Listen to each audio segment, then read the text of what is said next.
ഇന്ന് നമ്മുടെ സംസ്ഥാനത്ത് 7871 പേർക്കാണ് കോവിഡ് ബാധ സ്ഥിരീകരിച്ചത്. 25 പേർ മരണമടഞ്ഞു. 87,738 പേരാണ് നിലവിൽ ചികിത്സയിലുള്ളത്. 6,910 പേർക്ക് സമ്പർക്കം മൂലമാണ് രോഗബാധയുണ്ടായത്. ഉറവിടം അറിയാത്ത 640 പേരുണ്ട്. രോഗബാധ സ്ഥിരീകരിച്ചവരിൽ 111 പേർ ആരോഗ്യ പ്രവർത്തകരാണ്. കഴിഞ്ഞ 24 മണിക്കൂറിൽ 60,494 സാമ്പിളുകളാണ് പരിശോധന നടത്തിയത്. 4,981 പേരാണ് രോഗമുക്തരായത്. നമ്മുടെ സർക്കാരും ജനങ്ങളും ഒരുപോലെ ഉയർത്തിയ മികച്ച ജാഗ്രതയുടെ ഫലമായി വ്യാപനം വലിയ തോതിൽ പിടിച്ചു നിർത്താൻ നമുക്ക് സാധിച്ചിട്ടുണ്ട്. കാരണം ഏറ്റവും ആദ്യം കോവിഡ് റിപ്പോർട്ട് ചെയ്ത സംസ്ഥാനമായിരുന്നല്ലോ നമ്മുടേത്. കഴിഞ്ഞ കുറച്ച് നാളുകളിൽ രോഗവ്യാപനം വർദ്ധിച്ചിട്ട് പോലും ദേശീയ ശരാശരിയുമായി താരതമ്യം ചെയ്യുമ്പോൾ നമ്മൾ മെച്ചപ്പെട്ട നിലയിൽ തന്നെയാണ്. ടെസ്റ്റ് പെർ മില്യൺ ദേശീയ തലത്തിൽ 77,054 ആണ്. അപ്പോൾ കേരളത്തിലത്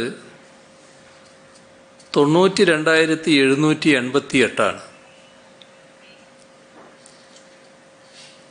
ദേശീയ തലത്തിൽ 10 ലക്ഷത്തിൽ 99 ആളുകളാണ് മരിച്ചത്. കേരളത്തിലത് 24.5 ആണ്. കേസ് ഫെറ്റാലിറ്റി റേറ്റിന്റെ ദേശീയ ശരാശരി 1.55 ആണ്. കേരളത്തിലത് 0.36 ആണ്. ടെസ്റ്റ് പോസിറ്റിവിറ്റി റേറ്റ് ദേശീയ തലത്തിൽ 8.3% കേരളത്തിലത് 7.2%. ഇങ്ങനെ കണക്കുകൾ നോക്കിയാൽ നമ്മൾ ഇതേവരെ കാണിച്ച ജാഗ്രതയും സ്വീകരിച്ച നടപടികളും വെറുതെ ആയില്ല എന്ന് മനസ്സിലാക്കാനാവും. അപ്പോൾ അതുകൊണ്ട് തന്നെ ജാഗ്രത കൂടുതൽ ശക്തമായി മുന്നോട്ട് കൊണ്ടുപോയേ തീരൂ. ജാഗ്രതക്കുറവ് സമൂഹത്തിലുണ്ടാകുന്നതിൻ്റെ ഭാഗമായി രോഗികളുടെ എണ്ണം ദിനംപ്രതി വർദ്ധിക്കുന്ന സാഹചര്യമാണ് കുറച്ച് ദിവസമായി ഉണ്ടായത്. കോഴിക്കോട്, തിരുവനന്തപുരം, ആലപ്പുഴ, കൊല്ലം, കാസർഗോഡ്, എറണാകുളം ഇങ്ങനെയുള്ള ജില്ലകളിൽ കേസ് പെർ മില്യൺ കഴിഞ്ഞ ആഴ്ചയിൽ വർദ്ധിച്ചു. തിരുവനന്തപുരം ഒഴികെയുള്ള ജില്ലകളിലെ ഡബിളിംഗ് റേറ്റ് കുറയുകയും ചെയ്തു. ഈ സാഹചര്യത്തിൽ എല്ലാ ജില്ലകളിലും ലക്ഷണമുള്ള ആളുകളെ പരമാവധി കണ്ടെത്താനും ഐസൊലേറ്റ് ചെയ്യാനുള്ള നടപടികൾ ത്വരിതപ്പെടുത്താൻ നിർദ്ദേശം നൽകിയിട്ടുണ്ട്. അതോടൊപ്പം മാർക്കറ്റുകൾ, പൊതുസ്ഥലങ്ങൾ ഇവിടങ്ങളിലൊക്കെ കോവിഡ് പ്രോട്ടോകോൾ കൂടുതൽ കർശനമാക്കാനും നിർദ്ദേശിച്ചിട്ടുണ്ട്. കോവിഡ് സംശയിക്കുന്നവരിൽ ആൻറ്റിജൻ ടെസ്റ്റ് നെഗറ്റീവായാലും RT-PCR ടെസ്റ്റ് കൂടി നടത്താൻ തീരുമാനിച്ചിട്ടുണ്ട്. കാരണം RT-PCR ടെസ്റ്റാണ് കൃത്യതയുള്ളത്. ടെസ്റ്റ് പോസിറ്റിവിറ്റി റേറ്റ് 10-ൽ താഴെ നിർത്തുന്നതിനാവശ്യമായ ശക്തമായ നടപടികൾ എല്ലാ ജില്ലകളിലും സ്വീകരിക്കും. ഗർഭിണികൾക്കും ഡയാലിസിസ് വേണ്ടവർക്കും കോവിഡ് പോസിറ്റീവ് ആകുന്ന സാഹചര്യത്തിൽ ആവശ്യമായ ചികിത്സാ സൗകര്യം വിലയിരുത്തുന്നതിനും അതിനനുസരിച്ച് അത് തയ്യാറാക്കുന്നതിനും നിർദ്ദേശം നൽകി. ഗർഭിണികൾക്കും കുട്ടികൾക്കും വേണ്ട രീതിയിൽ ബെഡുകൾ തയ്യാറാക്കുന്നതിനും വേണ്ട നടപടികളും സ്വീകരിച്ചു. എറണാകുളം ജില്ലയിൽ കേസുകൾ കൂടിയ സാഹചര്യത്തിൽ രോഗലക്ഷണം അനുഭവപ്പെടുമ്പോൾ തന്നെ ആളുകൾക്ക് ബന്ധപ്പെടാനായി ഓരോ തദ്ദേശഭരണ സ്ഥാപനത്തിലും അതിനു മാത്രമായി ഫോൺ സൗകര്യം ഏർപ്പാടാക്കി. ജില്ലയിൽ വീടുകളിൽ കഴിയുന്ന കോവിഡ് രോഗികൾക്കായി ടെലിമെഡിസിൻ സൗകര്യം, ക്ലിനിക്കൽ ഫോളോ അപ്പിനുള്ള സൗകര്യം ഇതെല്ലാം ഒരുക്കിയിട്ടുണ്ട്. തദ്ദേശഭരണ സ്ഥാപനങ്ങൾക്ക് കൂടുതൽ ചുമതലകൾ നൽകിക്കൊണ്ട് രോഗികൾക്ക് മികച്ച പരിചരണം നൽകുന്നതിനാണ് ശ്രമിക്കുന്നത്. സമൂഹത്തിൽ എത്ര ശതമാനം ആളുകൾക്ക് രോഗം വന്നുപോയിട്ടുണ്ടാകാം എന്ന് കണ്ടെത്തുന്നതിനായി ആഗസ്റ്റിൽ ICMR നടത്തിയ സെറോ സർവേ, അതുപ്രകാരം കേരളത്തിൽ 0.8% ആളുകൾക്കാണ് കോവിഡ് വന്നുപോയതായി കണ്ടെത്തിയത്. ദേശീയ തലത്തിൽ അതേ പഠനം കണ്ടെത്തിയത് 6.6% പേർക്ക് രോഗം വന്നുപോയി എന്നാണ്. മെയ് മാസത്തിൽ നടത്തിയ സെറോ സർവേ പ്രകാരം 0.73% ദേശീയ തലത്തിൽ കണ്ടെത്തിയത്. അതാണിപ്പോൾ 6.6% ഏകദേശം 9 ഇരട്ടിയായി ഉയർന്നത്. എന്നാൽ കേരളത്തിലത് 0.33% നിന്നും 0.8% ഏകദേശം 2.4 ഇരട്ടി ഈ രീതിയിലാണ് ഉയർന്നത്. ദേശീയ ജനസാന്ദ്രതയുടെ ഇരട്ടിയോളം ജനസാന്ദ്രതയുള്ള സംസ്ഥാനമാണ് കേരളമെന്ന് ഓർക്കുമ്പോഴാണ് ഈ വ്യത്യാസം എത്രമാത്രം പ്രധാനമാണ് എന്ന് മനസ്സിലാവുക. വയോജനങ്ങളുടെ ജനസംഖ്യാനുപാതവും ഏറ്റവും കൂടുതലുള്ള സംസ്ഥാനമാണ് കേരളം. ഏറ്റവും കൂടുതൽ പ്രവാസികൾ വന്ന സംസ്ഥാനമാണ് നമ്മുടേത്. നഗര ഗ്രാമ ഭേദം ഏറ്റവും കുറവുള്ള സംസ്ഥാനവും കേരളം തന്നെയാണ്. ഇതൊക്കെ കോവിഡ് വ്യാപനത്തിന് അനുകൂല ഘടകങ്ങളാണ്. എന്നിട്ടും രോഗവ്യാപനം ദേശീയ ശരാശരിയേക്കാൾ ഗണ്യമായ തോതിൽ പിടിച്ചു നിർത്താൻ, കുറഞ്ഞ നിരക്കിൽ പിടിച്ചു നിർത്താൻ നമുക്ക് ഇതേവരെ സാധിച്ചു എന്നാണ് പഠനം വ്യക്തമാക്കുന്നത്. രോഗവ്യാപനം തടയുന്നതിനായി നടത്തിയ പ്രവർത്തനങ്ങൾ വെറുതെ ആയില്ല എന്ന് ഇതിലൂടെ നമുക്ക് മനസ്സിലാക്കാം. എല്ലാവർക്കും രോഗം വരുമെന്ന നിലയിൽ പ്രചരിപ്പിക്കുന്ന ധാരണ തെറ്റാണെന്ന് ഈ പഠനം തെളിയിക്കുന്നുണ്ട്. കാരണം 0.8% ആളുകളിൽ മാത്രമാണ് രോഗം വന്നുപോയത്. നമ്മുടെ ആരോഗ്യ പ്രതിരോധ സംവിധാനങ്ങളുടെ മികവ് കൂടി ഈ പഠനം ചൂണ്ടിക്കാണിക്കുന്നു. ഈ പഠനം പ്രകാരം ഒരു കേസിന് ആനുപാതികമായി 10 കണ്ടെത്താതെ പോകുന്ന കേസുകൾ. എന്നാൽ ദേശീയ തലത്തിൽ അത് 100-നും മുകളിലാണ്. നമ്മുടെ പ്രതിരോധ സംവിധാനങ്ങളുടെയും ആരോഗ്യ പ്രവർത്തകരുടെയും മികവും ആത്മാർത്ഥതയുമാണ് ഈ വ്യത്യാസത്തിൻ്റെ കാരണം. സെപ്റ്റംബർ മാസത്തിൽ ഗണ്യമായ രോഗവ്യാപനമുണ്ടായി എന്നത് ഉയർന്ന ടെസ്റ്റ് പോസിറ്റിവിറ്റി നിരക്ക് സൂചിപ്പിക്കുന്നു. നമ്മുടെ സാമൂഹ്യ ജാഗ്രതയിൽ വന്ന പിഴവാണ് അതിൻ്റെ കാരണമെന്ന് ഈ സെറോ സർവേ ഫലത്തിൽ നിന്നും മനസ്സിലാക്കാം. ജാഗ്രത കുറവാണ് രോഗവ്യാപനത്തിന് കാരണമാകുന്നത് എന്നതിനാൽ ബ്രേക്ക് ദ ചെയിൻ ക്യാമ്പയിൻ നമ്മൾ ശക്തമാക്കിയേ തീരൂ. അതിൻ്റെ ഗുണഫലം അനുഭവിച്ച സമൂഹമാണ് നമ്മുടേത് എന്നത് മറക്കാൻ പാടില്ല. അത് നമ്മളെ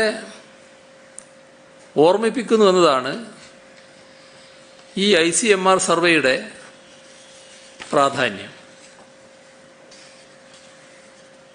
തിരുവനന്തപുരം ജില്ലയുടെ കാര്യമെടുത്താൽ മാസത്തിൻ്റെ തുടക്കമായതിനാൽ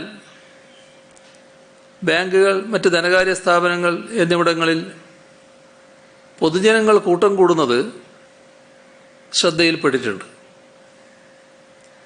ചില ബാങ്കുകളിൽ കസ്റ്റമർ അക്കൗണ്ട് നമ്പറിൻ്റെ അവസാന അക്കമനുസരിച്ച് ബാങ്കിംഗ് സേവനങ്ങൾ നൽകി വരുന്നതിനാൽ ആൾക്കൂട്ടം കുറക്കാനാകുന്നുണ്ട്. ഇത് മാതൃകയാക്കി മറ്റ് സ്ഥാപനങ്ങളും പ്രവർത്തിച്ചാൽ ആൾക്കൂട്ടം കുറക്കാനാകും. ടോക്കൺ സമ്പ്രദായം ഏർപ്പെടുന്നതും ഈ സാഹചര്യത്തിൽ ഗുണകരമാണ്. കണ്ടെയ്ൻമെൻറ് സോണിൽ കൂട്ടം കൂടലുകൾ, അനാവശ്യ യാത്രകൾ ഇതെല്ലാം ഒഴിവാക്കുന്നതിനായി പ്രത്യേക നിർദ്ദേശം ബന്ധപ്പെട്ട ഉദ്യോഗസ്ഥർക്ക് നൽകിയിട്ടുണ്ട്. ചില സൂപ്പർ മാർക്കറ്റുകളിലും വസ്ത്രവ്യാപാര സ്ഥാപനങ്ങളിലും ആവശ്യമായ കോവിഡ് മാനദണ്ഡങ്ങൾ പാലിക്കുന്നതായി കാണുന്നില്ല. ഇവിടെ എത്തുന്നവർ കയ്യുറയോ മറ്റ് സുരക്ഷാ സംവിധാനങ്ങളോ ഇല്ലാതെ സാധനങ്ങൾ എടുത്തു നോക്കുന്നതും കയ്യിലെടുത്ത് പരിശോധിക്കുന്നതുമായ രീതി കണ്ടുവരുന്നുണ്ട്. ഇത് അപകട സാധ്യത വർദ്ധിപ്പിക്കും. കോവിഡ് ബാധ തടയുന്നതിൻ്റെ ഭാഗമായി കേരളത്തിലെ എല്ലാ ജില്ലകളിലും കഴിഞ്ഞ ശനിയാഴ്ച മുതൽ ക്രിമിനൽ നടപടിച്ചട്ടം 144 വകുപ്പ് പ്രകാരം നിരോധനാജ്ഞ പ്രഖ്യാപിച്ചിരിക്കുകയാണ്. പൊതുസ്ഥലങ്ങളിൽ 5 അതിലധികമോ പേർ കൂട്ടം കൂടുന്നത് ഒഴിവാക്കാനാണ് നിരോധനാജ്ഞ. റോഡുകൾ, ബീച്ചുകൾ, പാർക്കുകൾ, മറ്റ് തുറന്ന സ്ഥലങ്ങൾ ഇവിടങ്ങളിലൊക്കെ 5 പേരിലധികം കൂട്ടം കൂടുന്നത് പൂർണ്ണമായും തടയുക എന്നത് തന്നെയാണ് ഇതുകൊണ്ട് ലക്ഷ്യമിടുന്നത്. ശരിയായ അർത്ഥത്തിൽ സാമൂഹ്യ അകലം പാലിക്കാൻ കഴിയുന്ന തരത്തിൽ വിസ്തീർണമുള്ള കടകൾക്കുള്ളിൽ ഒരേ സമയം 5 പേരിൽ കൂടുതൽ ആളുകളെ പ്രവേശിപ്പിക്കാം. മറ്റുള്ള ഉപഭോക്താക്കൾ കടകൾക്ക് വെളിയിൽ പ്രത്യേകം അടയാളപ്പെടുത്തിയ സ്ഥലത്ത് വരിയായി കാത്തു നിൽക്കേണ്ടതാണ്. വാഹനങ്ങളിൽ 5 പേരിൽ കൂടുതൽ യാത്ര ചെയ്യാതിരിക്കുന്നതാണ് ഉചിതം. പൊതുഗതാഗതത്തിനുള്ള വാഹനങ്ങളിൽ യാത്രക്കാരും ജീവനക്കാരും കോവിഡ് സുരക്ഷാ നിർദ്ദേശങ്ങൾ കർശനമായി പാലിക്കേണ്ടതാണ്. ആരാധനാ സ്ഥലങ്ങളിൽ പരമാവധി 20 പേർക്കാണ് പ്രവേശനം അനുവദിച്ചിരിക്കുന്നത്. ചെറിയ ആരാധനാലയങ്ങളാണെങ്കിൽ 20 ഉൾക്കൊള്ളാൻ പറ്റാത്ത സ്ഥലമാണെങ്കിൽ എണ്ണം അതിനനുസരിച്ച് കുറയ്ക്കേണ്ടതാണ്. ആരാധനാലയങ്ങളിൽ എത്തുന്നവർ കോവിഡ് സുരക്ഷാ മാർഗനിർദ്ദേശങ്ങൾ കർശനമായി പാലിക്കേണ്ടതുമാണ്. വളരെ അത്യാവശ്യമല്ലാത്ത കാര്യങ്ങൾക്ക് ജനങ്ങൾ പുറത്തിറങ്ങുന്നത് ഒഴിവാക്കണം. വീട്ടിൽ തന്നെ തുടരാൻ പ്രേരിപ്പിക്കണം. കെട്ടിടം, റോഡ് നിർമ്മാണം, വൈദ്യീകരണ ജോലികൾ എന്നിവയ്ക്ക് വളരെ അത്യാവശ്യമുള്ള ജീവനക്കാരെ മാത്രമേ നിയോഗിക്കാവൂ. കോവിഡ് സുരക്ഷാ മാർഗനിർദ്ദേശങ്ങൾ കർശനമായി പാലിക്കണം. ഇത് ഉറപ്പാക്കേണ്ട ഉത്തരവാദിത്വം ജോലി ചെയ്യിക്കുന്ന കോൺട്രാക്ടർമാർക്കാണ്. ഒക്ടോബർ 2 മുൻപ് തീയതി തീരുമാനിച്ച പരീക്ഷകൾ നടത്തുന്നതിന് വിലക്കില്ല. വിദ്യാർത്ഥികൾക്ക് പരീക്ഷകൾക്ക് എത്തുന്നതിന് നിരോധനമില്ല.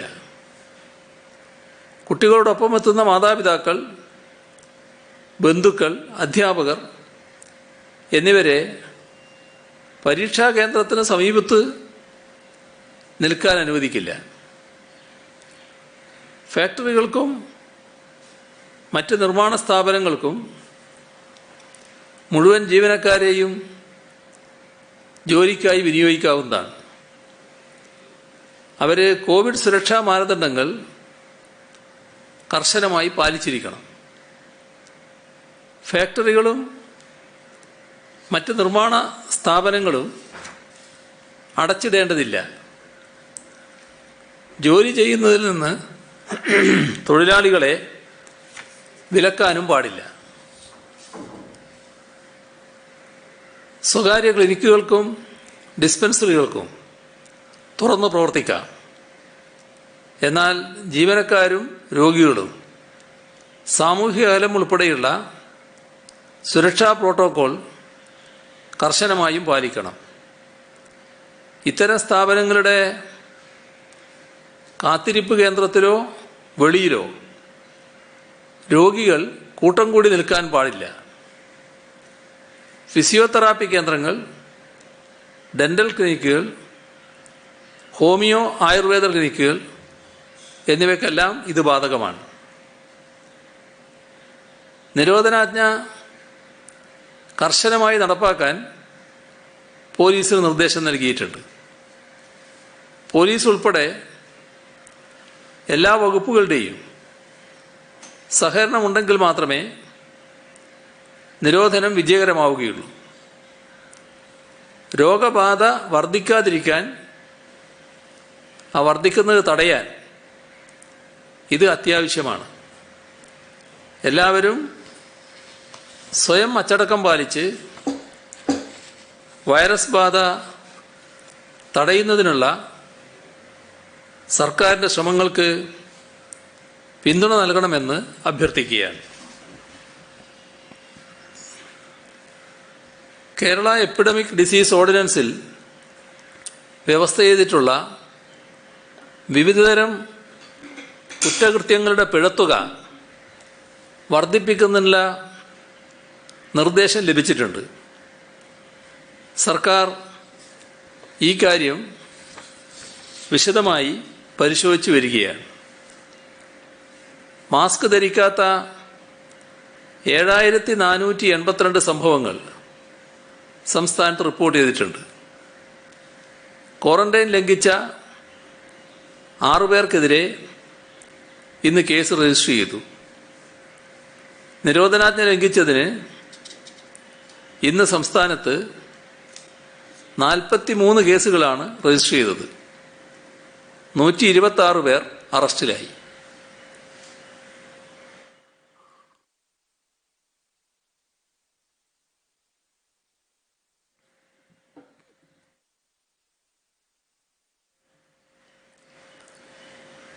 ഏറ്റവും മികച്ച കോവിഡ് പ്രതിരോധത്തിനുള്ള ഇന്ത്യ ടുഡേ അവാർഡ് കഴിഞ്ഞ ദിവസം കേരളത്തിന് ലഭിച്ചു.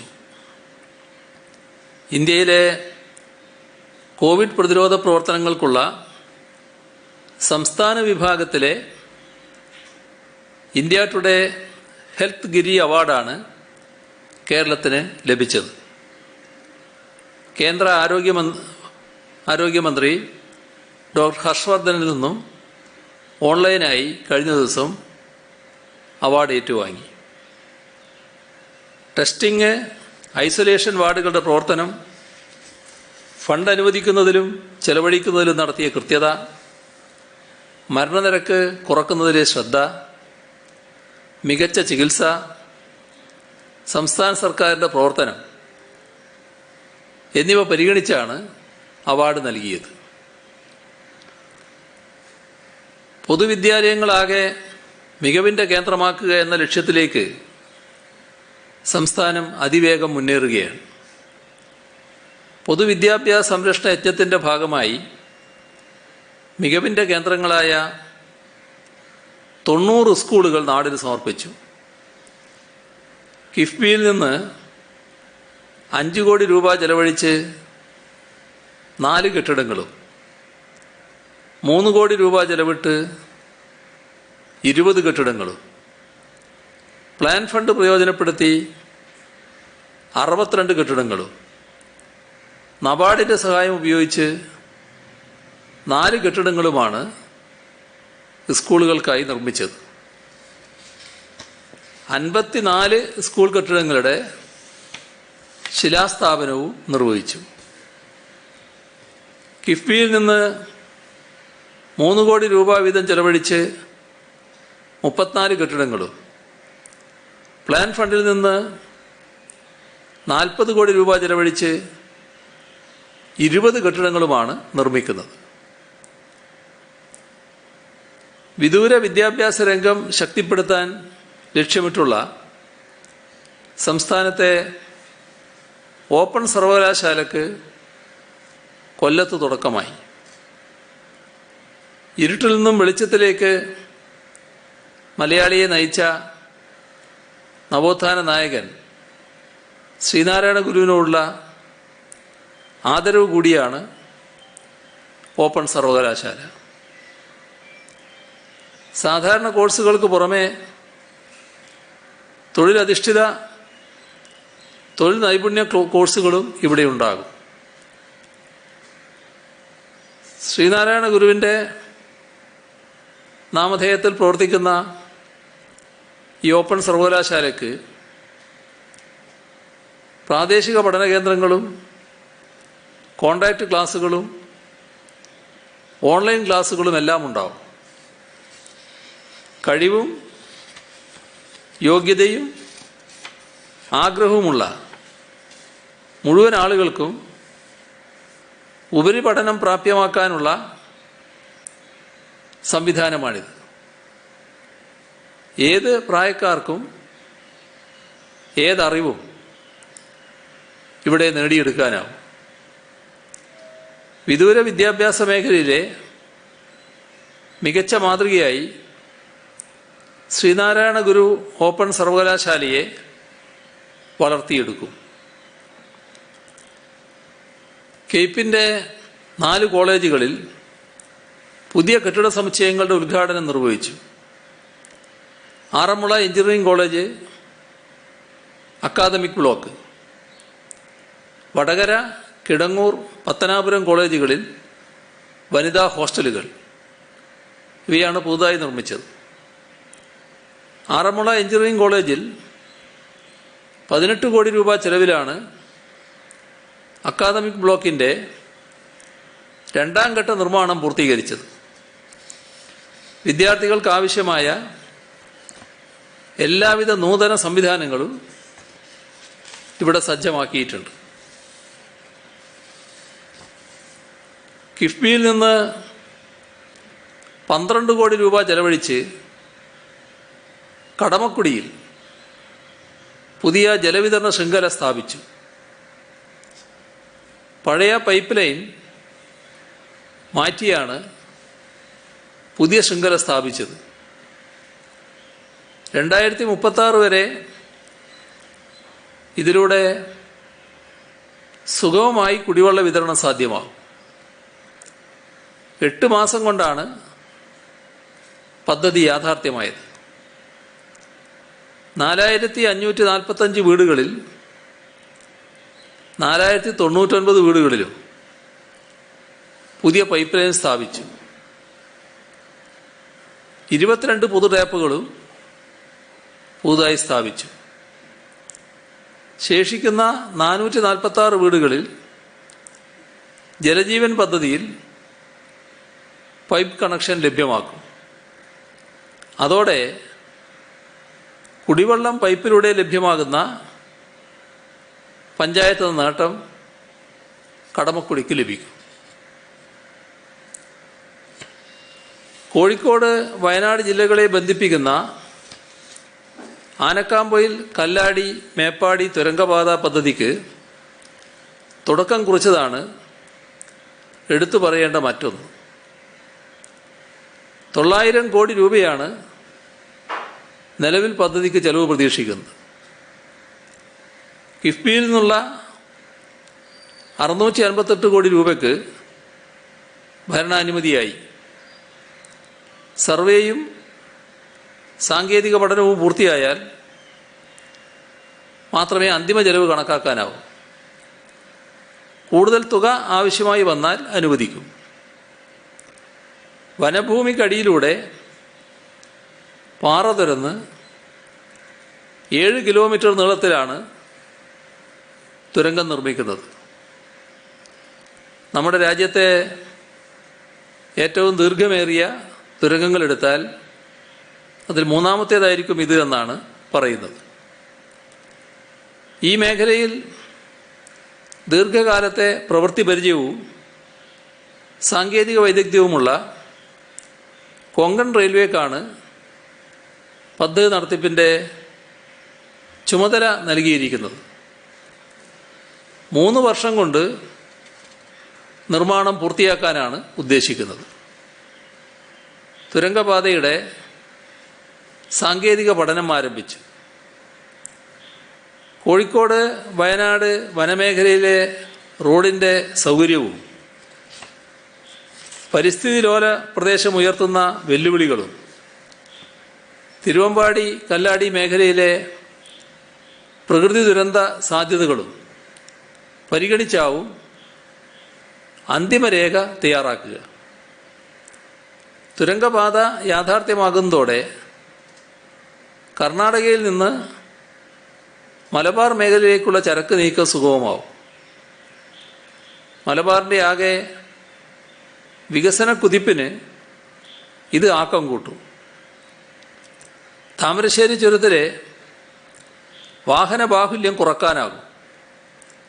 ചുരത്തിൻ്റെ തനിമ നിലനിർത്താനും സംരക്ഷണം ഉറപ്പുവരുത്താനും സാധിക്കും. പരിസ്ഥിതി സംരക്ഷിച്ചുകൊണ്ട് വികസനം സാധ്യമാക്കാനാണ് സർക്കാർ ഊന്നൽ നൽകിയത്.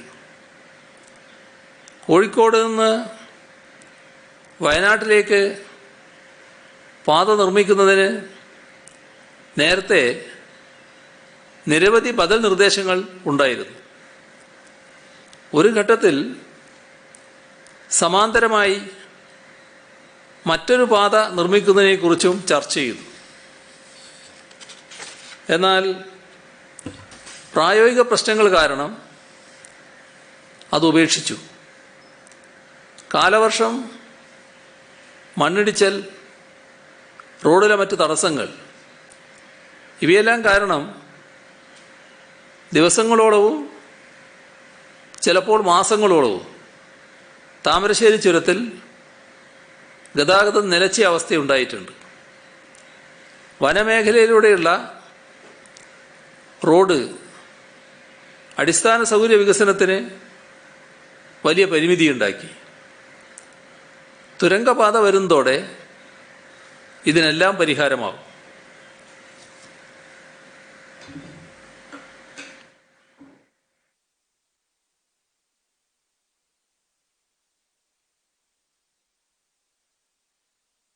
നഗരസഭയിൽ മൾട്ടി ലെവൽ കാർ പാർക്കിംഗ് സംവിധാനം പൂർത്തിയാക്കി തുറന്നുകൊടുത്തതും പാളയം സാഫല്യം കോംപ്ലക്സിന് പിന്നിൽ 32,99,00,000 രൂപ ചെലവഴിച്ച് മൾട്ടി ലെവൽ പാർക്കിംഗ് സംവിധാനം നിർമ്മിക്കുന്നതിന് തുടക്കമിട്ടതും കഴിഞ്ഞ ദിവസത്തെ ശ്രദ്ധേയമായ 2 മുൻകൈകളാണ്. വൈദ്യുതി മേഖലയിലെ 4 പദ്ധതികളുടെ നിർമ്മാണ ഉദ്ഘാടനവും 4 പദ്ധതികളുടെ പൂർത്തീകരണ പ്രഖ്യാപനവും 2 പുതിയ ഓഫീസുകളുടെ പ്രവർത്തന ഉദ്ഘാടനവും ഇന്നലെ നിർവഹിച്ചു.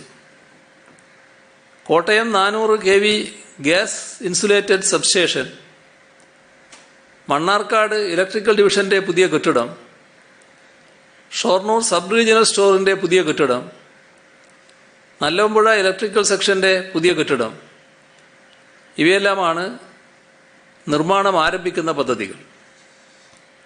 നിർമ്മാണം പൂർത്തിയായ Thiruvalla 110 kV substation, Angamaly electrical സെക്ഷന്റെ പുതിയ കെട്ടിടം, ഭീമനടി ഇലക്ട്രിക്കൽ സെക്ഷന്റെ പുതിയ കെട്ടിടം, വെളിയം ഇലക്ട്രിക്കൽ സെക്ഷന്റെ പുതിയ കെട്ടിടം ഇവയെല്ലാം ഉദ്ഘാടനം ചെയ്തു. വൈദ്യുതി വാഹനങ്ങളുടെ വ്യാപനം ഉറപ്പുവരുന്ന നിലയിൽ ചാർജിംഗ് സംവിധാനങ്ങൾ സൃഷ്ടിക്കുന്നതിൻ്റെ ഭാഗമായി 6 കോർപ്പറേഷൻ പരിധികളിൽ നിർമ്മിക്കുന്ന ചാർജിംഗ് സ്റ്റേഷനുകൾ നവംബർ 1-ാം തീയതിയോടെ പ്രവർത്തനം ആരംഭിക്കും. ഈ ചാർജിംഗ് സ്റ്റേഷനുകളിൽ നിന്ന് ആദ്യത്തെ 3 മാസം പൊതുജനങ്ങൾക്ക് സൗജന്യമായി ഇലക്ട്രിക് വാഹനങ്ങൾ ചാർജ് ചെയ്യാം. KSRTയുടെ ഓൺലൈൻ സീറ്റ് ബുക്കിങ്ങിനുള്ള എൻ്റെ KSRTC mobile app, KSRTC logistics cargo service എന്നിവയുടെ ഉദ്ഘാടനവും ജനതാ സർവീസിൻ്റെ ലോഗോ പ്രകാശനവും ഇന്ന് നിർവഹിച്ചു. 75 പ്രാഥമിക ആരോഗ്യ കേന്ദ്രങ്ങളെ കുടുംബാരോഗ്യ കേന്ദ്രങ്ങളാക്കിയതിൻ്റെ ഉദ്ഘാടനവും നിർവഹിച്ചു. തിരുവനന്തപുരത്ത് 12, കൊല്ലത്ത് 5, പത്തനംതിട്ടയിൽ 6, ആലപ്പുഴയിൽ 3, കോട്ടയത്ത് 4, ഇടുക്കിയിൽ 1, എറണാകുളത്ത് 4, തൃശ്ശൂരിൽ 19, പാലക്കാട് 6, മലപ്പുറത്ത് 8, കോഴിക്കോട് 5, കണ്ണൂരിലും കാസർഗോഡും 1 വീതവും കുടുംബാരോഗ്യ കേന്ദ്രങ്ങളാണ് നാടിന് സമർപ്പിച്ചത്. ആർദ്രം പദ്ധതിയുടെ 1-ാം ഘട്ടത്തിൽ 170 കുടുംബാരോഗ്യ കേന്ദ്രങ്ങളാണ് യാഥാർത്ഥ്യമായത്. ഇതിന് ആവശ്യമായ തസ്തികകളും സൃഷ്ടിച്ചു. 2-ാം ഘട്ടത്തിൽ 503 പ്രാഥമിക ആരോഗ്യ കേന്ദ്രങ്ങളെയാണ് കുടുംബാരോഗ്യ കേന്ദ്രങ്ങളാക്കാൻ തീരുമാനിച്ചത്. ഇതുവരെ 461 ആശുപത്രികൾ കുടുംബാരോഗ്യ കേന്ദ്രങ്ങളായി. ബാക്കിയുള്ള ആശുപത്രികൾ കുടുംബാരോഗ്യ കേന്ദ്രങ്ങളാക്കുന്നതിനുള്ള നടപടികൾ വേഗത്തിൽ പുരോഗമിക്കുകയാണ്. ഇത്രയാണ് ഇന്ന് കൈമാറാനുള്ള വിവരങ്ങൾ.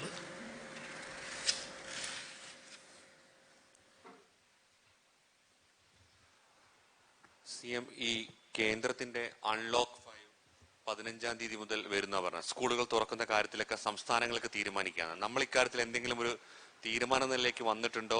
31 വരെ നിരോധനാജ്ഞയുണ്ട്, ആ രീതിയിൽ മുന്നോട്ട് പോവുകയാണോ? അപ്പൊ എങ്ങനെയാ അതിന്റെ ഒരു അല്ല, ഇപ്പോഴത്തെ അവസ്ഥയിൽ അൺലോക്ക് നമുക്ക് പൂർണ്ണമായിട്ട് ഒഴിവാക്കാനൊന്നും ആവില്ല. കാരണം കുറെ കൂടി പ്രവർത്തനങ്ങൾ തുറന്നു വരിക എന്നുള്ളത് തന്നെയാണ് സംസ്ഥാനവും ഉദ്ദേശിക്കുന്നത്. പക്ഷേ ആവശ്യമായ ജാഗ്രത പാലിച്ചു പോവുക എന്നത് ഏറ്റവും പ്രധാനമാണ്. അപ്പോൾ അതിനുതകുന്ന സമീപനം നമ്മൾ പൊതുവിൽ എടുക്കണം എന്നുള്ളത് കൊണ്ടാണ് സർവകക്ഷികൾ തന്നെ യോഗം ചേർന്നപ്പോൾ കൂടുതൽ കർക്കശ നിലപാടിലേക്ക് പോകണം തീരുമാനിച്ചത്. അപ്പോൾ അതിൻ്റെ പ്രവർത്തനം ആരംഭിച്ചിട്ടുണ്ട്. അതിന് ഫലം കാണാനാവുമെന്ന് തന്നെയാണ് തോന്നുന്നത്. അപ്പോൾ അതിൻ്റെ ഫലം കാണുന്നതിൻ്റെ മുറക്ക് മാത്രമേ മറ്റു കാര്യങ്ങൾ നമുക്ക് തീരുമാനിക്കാനാവൂ. ഇപ്പം തന്നെ എല്ലാ കാര്യങ്ങളിലും ഇളവ് കൊടുക്കാൻ സാധിക്കുന്നതല്ല.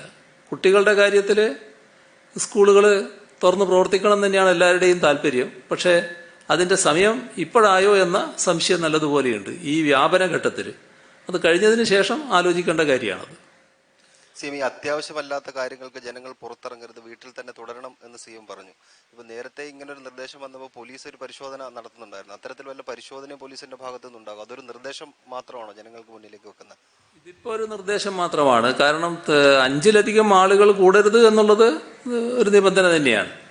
എന്നാൽ വീട്ടിൽ തന്നെ കഴിയുക, അത്യാവശ്യ കാര്യത്തിൽ മാത്രമേ പുറത്തിറങ്ങാവൂ എന്നത് ഒരു നിർദ്ദേശം മാത്രമാണ്, ഒരു അഭ്യർത്ഥന മാത്രമാണ്. സിഎം, ഇന്ന് IMAക്ക് നേരെ അങ്ങ് രൂക്ഷ വിമർശനമാണ് ഉന്നയിച്ചത്. വിമർശനം ഉന്നയിച്ച ആരോഗ്യ വിദഗ്ധർക്ക് നേരെയും രൂക്ഷ വിമർശനമാണ് ഉന്നയിച്ചത്.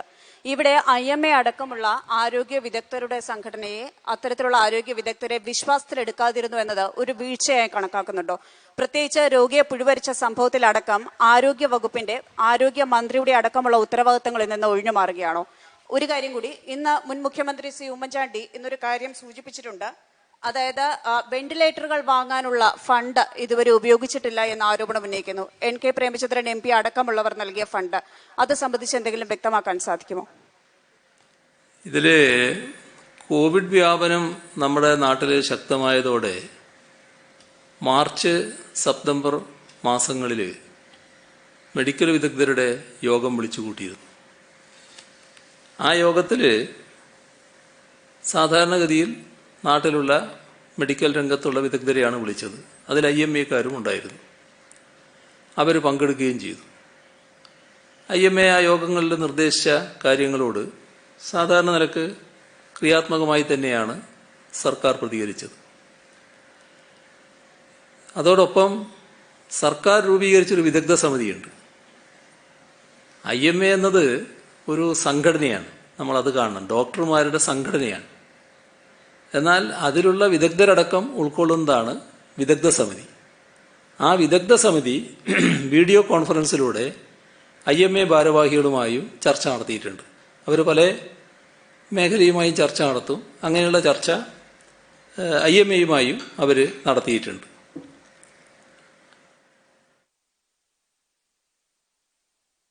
മാത്രമല്ല IMA ഇടയ്ക്കിടെ സമർപ്പിക്കുന്ന ചില നിർദ്ദേശങ്ങളുണ്ട്. അത് വിദഗ്ധ സമിതി ചർച്ച ചെയ്യുന്നുണ്ട്. അങ്ങനെ ചർച്ച ചെയ്ത് ഒരുപാട് നിർദ്ദേശങ്ങൾ വിദഗ്ധ സമിതിക്ക് ലഭിക്കുമല്ലോ. അതിൽ ഉചിതമായവ എന്താണോ അതാണ് വിദഗ്ധ സമിതി സർക്കാരിന് സമർപ്പിക്കുന്നത്. ഇപ്പോൾ കോവിഡ് പ്രതിരോധ പ്രവർത്തനങ്ങളിൽ സർക്കാരിന് ഉപദേശിക്കുന്നതിനായി Covid cell, rapid response team, state medical board, വിദഗ്ധ സമിതി, ഇങ്ങനെ നോക്കിയാൽ അക്കാദമിക് മികവും പ്രവർത്തന പരിചയവുമുള്ള വിദഗ്ധരടങ്ങിയ സമിതികൾ പ്രവർത്തിക്കുന്നുണ്ട്. ഈ സമിതികളുടെയൊക്കെ നിർദ്ദേശമനുസരിച്ചാണ് സർക്കാർ കോവിഡ് നിയന്ത്രണ ചികിത്സാ നടപടികൾ സ്വീകരിച്ചു വരുന്നത്. ഈ സമിതികളിലെടുത്താൽ ചിലപ്പോൾ ഭൂരിപക്ഷം പേര് IMA അംഗങ്ങളായിരിക്കും. ഞാൻ നേരത്തെ പറഞ്ഞതുപോലെ IMA എന്നത് ഒരു വിദഗ്ധ സമിതിയല്ല, അതൊരു സംഘടനയാണ്, ഡോക്ടർമാരുടെ സംഘടനയാണ്. അപ്പോൾ ഡോക്ടർമാരുടെ പ്രശ്നങ്ങൾ കൈകാര്യം ചെയ്യുന്ന ഫലപ്രദമായി പ്രവർത്തിക്കുന്ന ഒരു സംഘടനയാണ്. അത് ഡോക്ടർമാരുടെ ഒരു പൊതുവേദി എന്ന നിലക്കാണ് അതിനെ കാണേണ്ടത്. എന്നാൽ association of surgeons of India, association of physicians of India, Indian association of critical care medicine association of pulmonary physicians, ഇവയൊക്കെയാണ് സ്പെഷ്യലിസ്റ്റ് വിദഗ്ധ ഡോക്ടർമാരുടെ വിദഗ്ധ പ്രൊഫഷണൽ സംഘടനകൾ. അപ്പോൾ IMA ഒരു അഖിലേന്ത്യാ സംഘടനയാണ്. അവർ ഡോക്ടർമാരുടെ പൊതുവായ പ്രശ്നങ്ങൾ പറയാൻ അർഹതയുള്ളവർ തന്നെയാണ്, അതിനെപ്പറ്റി സംശയമൊന്നുമില്ല. പക്ഷേ ഈ അഖിലേന്ത്യാ സംഘടനയെ കേന്ദ്ര ആരോഗ്യ മന്ത്രാലയം കോവിഡ് നിയന്ത്രണവുമായി ബന്ധപ്പെട്ട കാര്യങ്ങളിൽ എത്രമാത്രം അടുപ്പിക്കുന്നുണ്ട്? അതുമായി ബന്ധപ്പെട്ട് ഏതെങ്കിലും വിമർശനം ഇവരുടെ ഭാഗത്ത് നിന്ന് ഉയർന്നു കേട്ടിട്ടുണ്ടോ? മറ്റ് സംസ്ഥാനങ്ങളിലെ ആരോഗ്യ വകുപ്പുകളുണ്ടല്ലോ, ഇവിടെ ഞാൻ പറഞ്ഞല്ലോ ഇവരെ ബന്ധപ്പെട്ട് കാര്യങ്ങൾ നമ്മൾ ചർച്ച ചെയ്യുന്നു. ഈ തരത്തിൽ ചർച്ചകൾ നടക്കുന്നുണ്ടോ? അങ്ങനെ ബന്ധപ്പെട്ട് നടക്കുന്നുണ്ടോ? ഞങ്ങൾക്ക് ആരോടും അസ്പൃശ്യതയില്ല. ഞങ്ങൾ എല്ലാവരുടെയും അഭിപ്രായം സ്വീകരിക്കും. വിദഗ്ധ സമിതിയായിട്ട് പ്രവർത്തിക്കുന്നുണ്ട്. അവരെല്ലാവരുടെയും അഭിപ്രായം തേടും. ഗവൺമെൻറ് തന്നെ ചില ഘട്ടത്തിൽ ഇവരെ അടക്കം വിളിച്ചിട്ടുമുണ്ട്. അപ്പോൾ ഏതെങ്കിലും തരത്തിൽ ഒരു തരത്തിൽ മാറ്റി നിർത്തൽ ഞങ്ങളെ ഭാഗത്തില്ല. അതാണത് സംബന്ധിച്ച് വ്യക്തമാക്കാനുള്ളത്. ജില്ലാതല റവന്യൂ റിക്കവറി അവലോകന യോഗത്തിൽ റവന്യൂ റിക്കവറി തിരിച്ചുപിടിക്കാനായിട്ട് വില്ലേജർമാർക്ക് നിർദ്ദേശം നൽകുന്നുണ്ട്. അത് ഈ ഘട്ടത്തിൽ നിർത്തിവെക്കാൻ എന്തെങ്കിലും സാഹചര്യം ഉണ്ടാകുമോ? അല്ല, ഈ ഘട്ടത്തിൽ ഇപ്പോൾ കോവിഡ് വ്യാപന ഘട്ടത്തിൽ സാധാരണ നിലക്കുള്ള റിക്കവറി നടപടികൾക്ക് കുറേ വിഷമമുണ്ട്. അത് മറ്റു നടപടികളൊന്നും ഇപ്പോൾ പാടില്ല എന്ന് പൊതുവെ എടുത്തിട്ടുണ്ടല്ലോ. അത് സർക്കാർ ആ നിലപാട് തന്നെ സ്വീകരിക്കും. ജപ്തി നടപടികൾ, മറ്റ് തിരിച്ചടവിന് വേണ്ടി നിർബന്ധിക്കൽ, ചില സ്വകാര്യ പണമിടപാടുകാർ വീടുകളിൽ പോയിട്ട് നിർബന്ധിക്കൽ, അത്തരം കാര്യങ്ങളൊന്നും ഇപ്പം ചെയ്യാൻ പാടില്ല എന്നുള്ളത് തന്നെയാണ് സർക്കാർ നിൽക്കുന്നത്. അത് ആ തരത്തിൽ തന്നെ നിർബന്ധിക്കുന്ന നില വന്നാൽ അത് ശരിയല്ല എന്ന് മാത്രമല്ല, അതിനെതിരെ നടപടിയെടുക്കുന്ന നിലയിലേക്ക് പോകേണ്ടതായിട്ട് വരും. ഗസറ്റഡ് ഓഫീസർമാരെ ഈ കോവിഡ് ഡ്യൂട്ടിക്ക് നിയോഗിച്ചിട്ടുണ്ട്. അപ്പോൾ അവർ ഡ്യൂട്ടി നിർവഹിച്ച് ഇതുവരെ കൊടുത്തിട്ടില്ല. അപ്പോൾ ഒരു ആശങ്കയുള്ളത്, വീടുകളിൽ വൃദ്ധരായ മാതാപിതാക്കൾ, ചെറിയ കുട്ടികളൊക്കെ ഉള്ളവർ ഈ കോവിഡ് ഡ്യൂട്ടിക്ക് പോകുമ്പോൾ ഉണ്ടാകുന്ന പ്രശ്നങ്ങളുണ്ട്.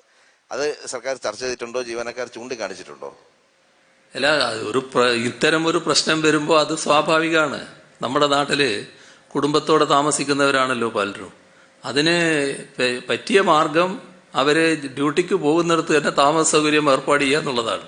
അതും നമുക്ക് പരിശോധിക്കാം അങ്ങനെ പറ്റുന്നുണ്ടോ എന്നുള്ളത്.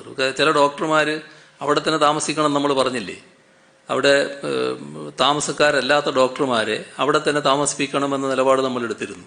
അപ്പം അത്തരം കാര്യങ്ങൾ നമുക്ക് ആലോചിക്കാം. അതൊക്കെ ചർച്ച ചെയ്ത് പരിഹരിക്കാവുന്ന കാര്യങ്ങൾ മാത്രമേ ഉള്ളൂ. 147 പ്രഖ്യാപിച്ചല്ലോ. അപ്പം സംസ്ഥാനത്തിന്റെ സാഹചര്യം സർക്കാർ വിലയിരുത്തുന്നുണ്ടാകും. കൂടുതൽ കർശനമായ നിയന്ത്രണത്തിലേക്ക് പോകേണ്ട സാഹചര്യമുണ്ടോ? കാരണം പലയിടത്തും പല യോഗങ്ങളിലൊക്കെ 5 പേരുണ്ട് വേദിയിൽ, പക്ഷെ വേദിക്ക് പുറത്ത് അതിലും കൂടുതൽ ആളുകളുള്ള സാഹചര്യമുണ്ട്. അപ്പൊ കൂടുതൽ നിയന്ത്രണത്തിലേക്ക് പോകേണ്ട ഒരു സാഹചര്യം ഉണ്ടാവുമോ? ഇല്ല, അതില് ഒരു കാര്യം വ്യക്തമാണ്. ഈ 20 പേരാണ് നമ്മുടെ ഒരു പൊതുയോഗത്തിൽ ഉണ്ടാവുക എന്ന് പറഞ്ഞത്. ആ 20-ൽ തന്നെ ഒതുങ്ങി നിൽക്കണം. ഈ നിങ്ങൾ പറഞ്ഞ പോലെ 20 ആള് വേദിയിലും പിന്നെ കുറേ ആള് വേദിയിലല്ല ആ സദസ്സിൽ, പിന്നെ കുറേ ആൾ പുറത്തും വന്നൊരു അന്തരീക്ഷം നമുക്ക് ഈ ഘട്ടത്തിൽ നല്ലതല്ല. ഒരു പരിപാടിയൊക്കെ വരുമ്പോൾ സാധാരണഗതിയിൽ ആളുകൾ കൂട്ടം കൂടണമെന്നൊക്കെ ആഗ്രഹിക്കും. പക്ഷേ അത് ഒഴിവാക്കി തന്നെ വേണമെന്നുള്ളതാണ് ഏറ്റവും പ്രധാനം. ഇവിടെ നാം പൊതുവിലെടുത്തിട്ടുള്ളത് ഈ ജാഗ്രത നല്ലതുപോലെ സ്വീകരിച്ചു പോകണം. അതിൽ കർക്കശ നടപടിയല്ല ഏറ്റവും പ്രധാനം, ജാഗ്രത അവരവർ പാലിക്കുക എന്നുള്ളതാണ്. പക്ഷെ ജാഗ്രത പാലിക്കില്ല എന്നൊരു മട്ട് വന്നാൽ ഇപ്പോൾ നേരത്തെ ഉള്ളതുപോലെ ഉപദേശം മാത്രമല്ല, നടപടി കർക്കശമാക്കേണ്ടി വരും. ഇപ്പോൾ നേരത്തെ ഞാൻ പറഞ്ഞല്ലോ, ചില നിർദ്ദേശങ്ങൾ ഗവൺമെൻറ് മുന്നിലുണ്ട്. കാരണം മാസ്ക് ധരിച്ചില്ല, മറ്റേ കടകളിൽ പാലിക്കേണ്ട കോവിഡ് മാനദണ്ഡങ്ങൾ പാലിച്ചില്ല. അങ്ങനെയുള്ളതിലൊക്കെ നേരത്തെ പറഞ്ഞിട്ടുണ്ടെങ്കിലും ചെറിയ ചില നടപടികൾ മാത്രമേ ഉള്ളൂ. അത് പോരാതെ വരും, കൂടുതൽ കർക്കശമായ നടപടികളിലേക്ക് നീങ്ങേണ്ടതായിട്ട് വരും. CM, ഈ കോവിഡ് വാക്സിനുമായിട്ട് ബന്ധപ്പെട്ടെന്ന് കേന്ദ്രമന്ത്രിയുടെ ഒരു പ്രസ്താവന ഉണ്ട്. അതായത് എല്ലാ സംസ്ഥാനങ്ങൾക്കും ജൂലൈയോടുകൂടി കോവിഡ് വാക്സിൻ കുറേശ്ശെ ലഭ്യമാക്കുമെന്ന്. അപ്പൊ അതിന് സംസ്ഥാനങ്ങൾ ആവശ്യം ഉന്നയിക്കണം. അതുപോലെ തന്നെ ആ കോവിഡ് വാക്സിൻ കൊണ്ടുവെക്കാനുള്ള സംവിധാനങ്ങളും സൗകര്യങ്ങളും നമ്മൾ ഒരുക്കുകയും വേണം. നമ്മൾ അത്തരത്തിലുള്ള എന്തെങ്കിലും ആലോചനകൾ നടത്തിയിട്ടുണ്ടോ? വിദഗ്ധ സമിതി അത്തരം നിർദ്ദേശങ്ങളും എല്ലാം വെച്ചിട്ടുണ്ടോ? ഇതുവരെ അതിൻ്റെതായ ഒരു കാര്യവും വന്നിട്ടില്ല. മാത്രമല്ല, ഈ ഔദ്യോഗിക തലത്തിൽ വിളിച്ച യോഗങ്ങളിലൊക്കെ ഇന്ത്യ ഗവൺമെന്റ് തന്നെ പ്രതിനിധികൾ പറഞ്ഞതായിട്ട് കാണുന്നത് പെട്ടെന്ന് ഇത് യാഥാർത്ഥ്യമാകുന്നില്ല എന്നാണ്. യാഥാർത്ഥ്യമാകട്ടെ, നമ്മളെല്ലാവരുടെയും ആഗ്രഹം അതല്ലേ, യാഥാർത്ഥ്യമാകട്ടെ. പക്ഷേ പെട്ടെന്ന് യാഥാർത്ഥ്യമാകില്ല എന്ന് അവർ തന്നെ പറഞ്ഞതായിട്ടാണ് കാണുന്നത്. അത് വെച്ചിട്ട് നമുക്കിപ്പോൾ പെട്ടെന്ന് വരുമ്പോൾ ഞങ്ങൾക്കും വേണമെന്ന് പറഞ്ഞിട്ട് നമ്മൾ ധൃതിപ്പെട്ടു പോകേണ്ട ഒരു അവസ്ഥ വന്നു കഴിഞ്ഞിട്ടില്ല. CM ക്ഷമിക്കണം, നേരത്തെ ഞാൻ ചോദിച്ച ചോദ്യത്തിന് വീണ്ടും ഉത്തരം ഒന്നുകൂടി ചോദിക്കേണ്ടി വരികയാണ്. അതായത് ആരോഗ്യ വകുപ്പിന്റെ ഉത്തരവാദിത്വം രോഗിയെ പുഴുവരിച്ച സംഭവത്തിലടക്കം ആരോഗ്യമന്ത്രി അടക്കമുള്ളവർക്ക്, അതായത് ആവശ്യമുള്ളത്ര സ്റ്റാഫില്ല എന്ന ആരോപണം സഹിതം നിലനിൽക്കുമ്പോൾ എത്രമാത്രം ആ ആരോപണം പ്രസക്തമാണ്? മറ്റൊന്ന്, വെന്റിലേറ്ററുകൾ വാങ്ങുന്നതിൽ വന്ന വീഴ്ചയെ സംബന്ധിച്ച് ഇന്ന് മുൻ മുഖ്യമന്ത്രി ഉമ്മൻചാണ്ടി സൂചിപ്പിച്ചിട്ടുണ്ട്. അദ്ദേഹം പറഞ്ഞിരിക്കുന്നത് NK പ്രേമചന്ദ്രൻ MP-യുടെ അടക്കം ഫണ്ട് ഉപയോഗിച്ചിട്ടില്ല, മറ്റ് MP-മാരുടെ ഫണ്ട് ഉപയോഗിച്ചിട്ടില്ല എന്ന് പറയുന്നു. എങ്ങനെ കാണുന്നു അത്? അല്ല, ഇതില് ആരോഗ്യവകുപ്പ് കൃത്യമായിട്ട് കാര്യങ്ങൾ നടത്തിക്കൊണ്ടിരിക്കുകയാണ്. നേരത്തെ നമ്മളത് സംബന്ധിച്ച് മറുപടി പറഞ്ഞു കഴിഞ്ഞതാണ്. ഒരു പ്രശ്നമുണ്ടായി എന്നുള്ളത് കൊണ്ട് അതാണ് ആരോഗ്യവകുപ്പിന്റെ ആകെ മുഖമുദ്ര എന്ന നിലക്ക് കാണാൻ പറ്റില്ല. ആ പ്രശ്നത്തിൽ ഫലപ്രദമായി ആരോഗ്യവകുപ്പ് ഇടപെട്ടിട്ടുണ്ട്. വെന്റിലേറ്ററുകളുടെ കാര്യത്തിൽ വെന്റിലേറ്ററുകൾ വാങ്ങുന്നതിന് നടപടികൾ സർക്കാർ സ്വീകരിച്ചിട്ടുണ്ട്. ആ നടപടികൾ ഫലപ്രദമായിട്ടുമുണ്ട്. ഇത് ഈ പറയുന്ന പ്രത്യേക കേസ് എന്താണെന്ന് പ്രത്യേകം പരിശോധിച്ചാൽ മാത്രമേ എനിക്ക് പറയാൻ പറ്റൂ. CM കോവിഡ് പ്രതിരോധ പ്രവർത്തനങ്ങളിൽ മികച്ച രീതിയിൽ പ്രവർത്തിക്കുന്ന പോലീസുകാർക്ക് കോവിഡ് വാരിയർ എന്ന പേരിൽ പതക്കം നൽകാൻ പോലീസ് തീരുമാനിച്ചിരുന്നു. അത് മികച്ച പ്രവർത്തനത്തിനുള്ള അംഗീകാരമാണ്. പക്ഷേ ഇപ്പോൾ DGPയുടെ സർക്കുലർ വന്നിട്ടുണ്ട്, 100 രൂപ ആ പതക്കത്തിന് വേണ്ടി പതക്കം ആവശ്യമുള്ളവർ ആ 100 രൂപ ഫീസായി നൽകണമെന്ന്. അങ്ങനെ അത്തരത്തിൽ പൈസ കൊടുത്ത ആണോ ഈ ബഹുമതികൾ വാങ്ങേണ്ടത്? അങ്ങനെ ശ്രദ്ധയിൽപ്പെട്ടിട്ടുണ്ട് കാര്യം? എന്റെ ശ്രദ്ധയിലില്ല. അത് എന്റെ ശ്രദ്ധയിൽപ്പെട്ടില്ല. ഒരു കാര്യം, ഇന്നലെ ഈ സ്വർണ്ണക്കടത്ത് കേസ് പരിഗണിച്ച NIA കോടതി പറഞ്ഞത് പ്രതികൾക്കെതിരെ രാജ്യദ്രോഹ കുറ്റം ചുമത്താൻ ആവശ്യമായ തെളിവുകൾ സമർപ്പിച്ചില്ലെങ്കിൽ പ്രതികൾക്ക് ജാമ്യം കൊടുക്കുന്നത് പരിഗണിക്കേണ്ടി വരും എന്നാണ്. അതായത് അന്വേഷണം ശരിയായ ദിശയിലല്ല എന്നതിന്റെ കൃത്യമായ സൂചനയില്ല ഇത്. കാരണം തെളിവുകൾ ഇതുവരെ അവർക്ക് സമർപ്പിക്കാൻ കഴിഞ്ഞിട്ടില്ല. CM ഇപ്പോഴും ശരിയായ ദിശയിലാണ് എന്ന് തന്നെയാണോ കരുതുന്നത്? നമ്മളൊരു പരാമർശത്തെ മുൻനിർത്തി മാത്രം അങ്ങനെ പറയാൻ പറ്റില്ല. കോടതിയുടെ മുന്നിൽ വരുന്ന വസ്തുതകളെ അടിസ്ഥാനപ്പെടുത്തി കോടതികൾ പരാമർശം നടത്തും. അതിന്റെ അവസാന നിലയെ ആശ്രയിച്ച് മാത്രമേ നമുക്ക് പുറത്തു നിൽക്കുന്നവർക്ക് പറയാൻ പറ്റൂ എന്താണ് സ്ഥിതി എന്നുള്ളത്. അത് വരട്ടെ, കാര്യങ്ങളെല്ലാം വന്നതിന് ശേഷം നമുക്ക് എടുക്കാം. ഇന്നിപ്പോ പുറത്തു വന്നിട്ടുള്ള വാർത്ത, സെക്രട്ടേറിയറ്റിലെ തീപിടുത്തം ഷോർട്ട് സർക്യൂട്ട് കൊണ്ടല്ല എന്നുള്ള ഒരു കണ്ടെത്തൽ ഫോറൻസിക് ഡിപ്പാർട്ട്മെന്റിന്റെ ഭാഗത്തു നിന്നുണ്ടായിട്ടുണ്ടെന്നും അത് കോടതിയിൽ ആ റിപ്പോർട്ട് നൽകിയിട്ടുണ്ട് എന്നുള്ളതുമാണ്. അത് സംബന്ധിച്ച് എന്തെങ്കിലും? എനിക്കത് സംബന്ധിച്ച് വിവരമില്ല. അതെന്തോ ഒരു സീൽഡ് കവറിൽ കൊടുത്തു എന്നുള്ളതാണ് വാർത്ത തന്നെ കാണുന്നത്. അത് എൻ്റെ അടുത്ത് അതിനെപ്പറ്റി യാതൊരു വിവരവുമില്ല. CM ഈ തുടർച്ചയായി രാഷ്ട്രീയ കൊലപാതകം നടക്കുന്നു. ഇപ്പൊ തൃശ്ശൂർ നടന്ന കൊലപാതകത്തിലും അന്വേഷണം കാര്യക്ഷമമല്ലെന്ന്, വൈകുന്നു, പ്രതികളെ കണ്ടെത്താൻ വൈകുന്നു എന്നൊക്കെ ആരോപണമുണ്ട്. അങ്ങയുടെ ശ്രദ്ധയിൽ അത് പെട്ടിട്ടുണ്ടോ? ഇതില് നമ്മുടെ സംസ്ഥാനത്ത് നിർഭാഗ്യകരമായ ഒരു അവസ്ഥയാണ് ഈ കൊലപാതകത്തിലൂടെ ഉണ്ടായിട്ടുള്ളത്. ഇപ്പോൾ മാത്രമല്ല, നേരത്തെയും ചില സംഭവങ്ങൾ ഉണ്ടായി എന്നത് നാം കാണേണ്ടതായിട്ടുണ്ട്. അതിൽ തൃശ്ശൂരിൽ ആ സനൂപിനെ കുത്തിക്കൊന്ന സംഭവം നമ്മുടെ ശാന്തമായ ജനജീവിതം അതിനെ തകർക്കാനുള്ള ഒരു ശ്രമമായിട്ട് മാത്രമേ കാണാൻ പറ്റൂ. അത്തരം നീചമായ ശ്രമത്തിൽ നിന്ന് പിന്തിരിയേണ്ടതുണ്ട് എന്നാണ് പൊതുവെ അഭ്യർത്ഥിക്കാനുള്ളത്. ആ ചെറുപ്പക്കാരനെ പറ്റി വന്ന വാർത്തകൾ, അദ്ദേഹം ജനങ്ങൾക്കാകെ പ്രിയങ്കരനായിരുന്നു, അങ്ങനെയുള്ളൊരു പൊതുപ്രവർത്തകനെയാണ് ഇല്ലാതാക്കിയത്. അപ്പോൾ നാടാകെ കണ്ണീരൊഴുക്കുന്ന നിലയാണ് അതിൽ നമുക്ക് കാണാൻ കഴിയുന്നത്. അപ്പോൾ കൊലപാതകത്തിന് നേതൃത്വം കൊടുത്തവരെ പിടികൂടുക എന്നത് പോലീസിന്റെ ദൗത്യമാണ്. അത് പ്രധാന പ്രതിയെ പോലീസിന് ഇതിനകം പിടികൂടാൻ കഴിഞ്ഞിട്ടുണ്ട്. കാര്യമായ അന്വേഷണം നടക്കുകയാണ്. അതിലൊരു വിട്ടുവീഴ്ചയുമില്ലാതെ കുറ്റക്കാരെ നിയമത്തിന് മുന്നിലെത്തിക്കാനുള്ള കർക്കശമായ നടപടിയിലേക്ക് തന്നെ നീങ്ങും. എല്ലാവരും സമാധാനം സ്ഥാപിക്കുന്നതിനു വേണ്ടി നല്ല രീതിയിൽ സഹകരിക്കണമെന്നാണ് ഈ ഘട്ടത്തിൽ എനിക്ക് അഭ്യർത്ഥിക്കാനുള്ളത്. ബാക്കി നമുക്ക് പിന്നീടാവാം. ആരോഗ്യരംഗത്തെ ഒരു കാര്യം,